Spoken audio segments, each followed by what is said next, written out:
राधे राधे दोस्तों, कैसे आप लोग। तो चलिए बात करते हैं आज को कुछ खबरों के बारे में। तो क्या बाबा और एक यूट्यूबर की कंट्रोवर्सी हो गई, आइए जानते हैं। तो काफी टाइम से एक बहुत ही डिबेटेबल क्वेश्चन ये रहा है कि एक यानी कि अंडा नॉनवेज होता है या वेज। और काफी सारे लोग दूध को भी नॉनवेज कंसीडर करते हैं। एंड आपने कई सारे बाबा या साधु संतों को ये भी कहते हुए सुना होगा कि अंडा नहीं खाना चाहिए क्योंकि वो नॉनवेज होता है। जैसे अनिरुद्धाचार्य जी महाराज अपने एक भक्त से ये बोलते हैं कि अगर कोई डॉक्टर अंडा खाने के लिए बोलता है तो वो डॉक्टर नहीं है बल्कि धर्म बदलवाने वाला एजेंट है। डॉक्टर के रूप में वो एजेंट है। एजेंट जो आपको मांस खाने का कहे, अंडा खाने का, उनसे पूछो मूर्खों से कि क्या अंडे में ही प्रोटीन होता है? नहीं, केले में नहीं होता, दाल केले में नहीं होता प्रोटीन, में नहीं होता, दूध दालों में भी नहीं होता protein. Dal is not a protein source. में नहीं होता। तो इन्हीं सब सवालों पर रिसेंटली एक यूट्यूबर है जिनका नाम है अयाम। वो बताते हैं कि अंडा क्यों खाना चाहिए। फर्दर वो ये भी बोलते हैं कि अगर बाबा या साधु संत ऐसा नहीं बोलेंगे अपने भक्तों से और वो अपने भक्तों को डराएंगे नहीं तो उनका धंधा नहीं चलेगा। एंड वो और भी बहुत कुछ बोलते हैं जिसका एक छोटा सा वीडियो क्लिप आप देख सकते। आगे ना कॉन्फ्लिक्ट यहाँ पर ये बोल ही नहीं सकते कि भाई अंडा खा लो, क्योंकि it's against his overall ideology जिसके बल पर ये काम कर रहे हैं। तो ये तो पॉसिबल ही नहीं है। अरे वो डॉक्टर नहीं है, वो धर्म परिवर्तन कराने वाले एजेंट हैं।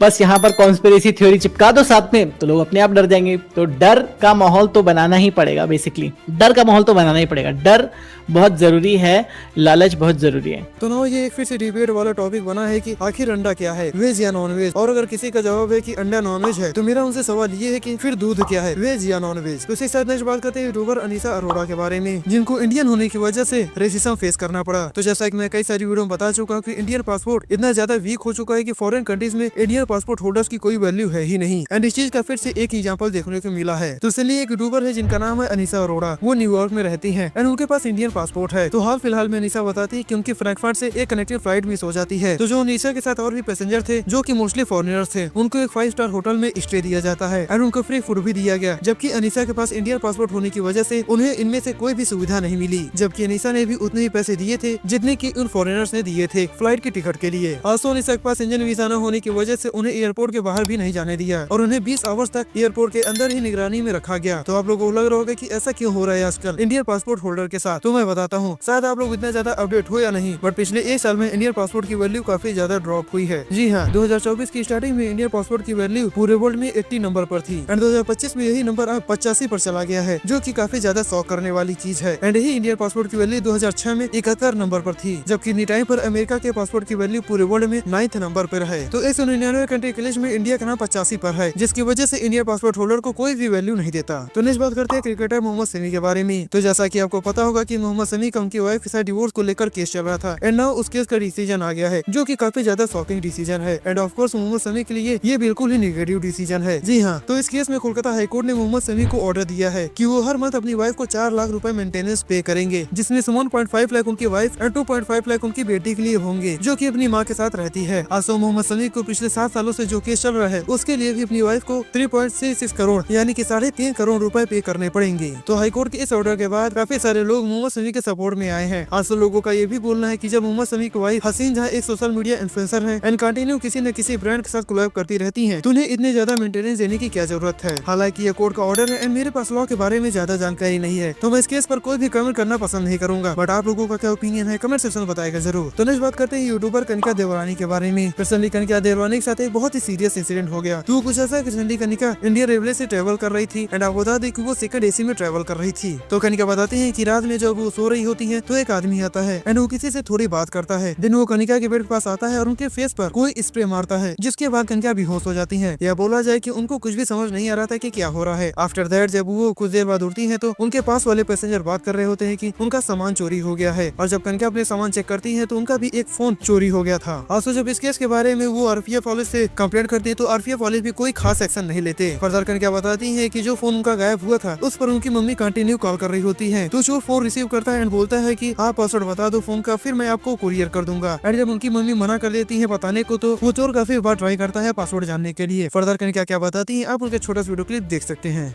मेरे को लग रहा है उसने कुछ शायद स्प्रे करा जिससे कि मेरे को कुछ सेंस नहीं हुआ, क्योंकि कोई भी अगर ऐसे ट्रैवल करता है तो माइंड तो अलर्ट रहता ही है। जरा सा भी थोड़ा ट्रेन में भी अगर थोड़ी कहीं से आवाज़ आती है, कुछ आती है तो आंखें बार बार खुलती रहती है। वो बंदा मेरा पर्दा उसने हटाया है, मेरे सर के नीचे से वो मेरा फ़ोन ले गया है, उसने मेरे ऊपर वाली आंटी से बात करके गया है एंड मुझे कुछ पता भी नहीं लगा कि ये सब कैसे हुआ। तो मुझे ऐसा लग रहा है उसने शायद कुछ तो स्प्रे किया था और मेरे जो बगल वाले अंकल का फ़ोन चोरी हुआ था उनको भी यही डाउट था कि उसने कुछ तो स्प्रे किया था, क्योंकि अंकल भी कह रहे थे कि मुझे ऐसे कुछ पता कैसे नहीं चला, क्योंकि मैं तो 4 घंटे से उठा हुआ था। ऐसे कुछ बातें कर रहे थे अंकल, ठीक है। फिर एकदम से थोड़ी देर बाद मेरे को आवाज़ें आने लगी एंड मेरी नींद खुली तो पता लगा कि कोई चोरी की बातें कर रहा है। मेरी नींद खुली, मैंने देखा बगल वाले अंकल का फ़ोन चोरी हो रखा है। मैंने अपना फ़ोन चेक करा, मेरा फ़ोन गायब था। मैंने सीट के नीचे देखा, हर जगह देखा, मेरा फ़ोन गायब था एंड मैं फुल पैनिक हो गई। मुझे बोला कि आप RPF वालों को कांटेक्ट करो। मैंने RPF वालों को बोला, वो आए, उन्होंने एक फॉर्म दिया मुझे भरने को। मैंने वो फॉर्म फिल करा एंड मैंने उनको इतना रिक्वेस्ट करा कि प्लीज़ आप अपना कॉन्टैक्ट नंबर दे दो, जिससे अगर मुझे कुछ पता लगे तो मैं आपको तो बता पाऊँ। बट उन्होंने कोई कॉन्टैक्ट नंबर भी नहीं दिया। तो फिर मैंने उनसे पूछा कि क्या चांसेस है मेरे फ़ोन मिलने के। उन्होंने बोला कभी कभी मिल जाता है, कभी कभी नहीं मिलता है।